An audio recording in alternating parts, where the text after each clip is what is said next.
हामी अहिले छौं पोखरा अवस्थित छोरेपाटनमा हामीले बनाएको घर जुन चाहिँ 60 लाखमा हामीले बनाएर सकेका पनि छौं र सरहरुकै घर हामीले आज बनाएर सकेको उहाँहरु नै हुनुहुन्छ क्लाइन्टहरु। अब उहाँहरुकै कुरा सुनौ, उहाँहरुलाई कस्तो लाग्यो यो घर, हाम्रो टिम कस्तो लाग्यो, को कतिले स्किल सेवासँग जो जतिले पनि घर बनाउँदै हुनुहुन्छ, हजुरहरु पनि क्लियर हुनुहुन्छ उहाँहरुको कुरा सुनेर। सर कस्तो लाग्यो, राम्रो नराम्रो के कस्तो लाग्यो, हजुरहरु एकदम क्लियर भएर भन्दिदा हुन्छ।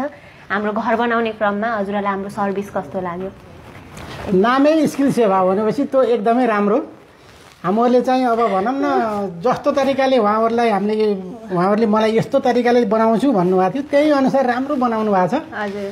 अब जे भए पनि पोखरामा सबैले स्किल सेवा सम्झँदा हुन्छ जस्तो लाग्छ मलाई, किनभने धेरैसित टाइम पनि हुँदैन।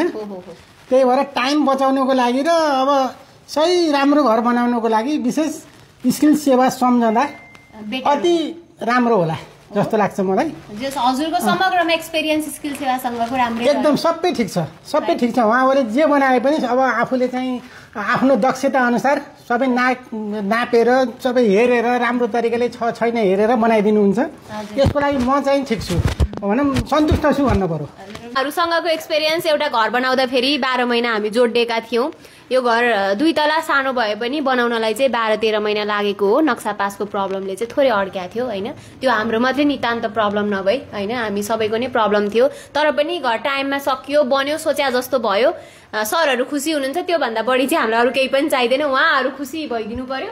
अरु चाहिँ हाम्रो कामै बनाउने हो। हामी यही तरिकाले अगाडि बढ्छौं। अझै हजुरले हाम्रो टिमलाई चाहिँ केही सल्लाह दिनु पर्छ भने के दिनु? हैन, यस्तो छ, अब जस्तो सोचिएको थियो घर त्यही अनुसार बनेको छ। स्किल सेवालाई हामीले चाहिँ भन्नलाई ठाउँ छैन, हेर्नुस् सबै राम्रो छ, हामी खुसी छौं घर बनाएर।